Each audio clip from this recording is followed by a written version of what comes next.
ஒரு பெண்ணாக உன்மேல் நானே பேராசை கொண்டேன்.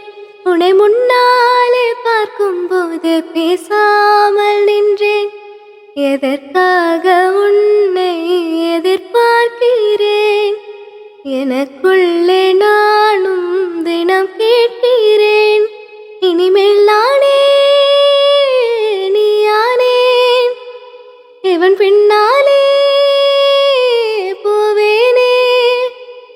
இனி நீயும் நானும் ஒன்றாய் சேர்ந்தால் காதல் 2 எழுத்து.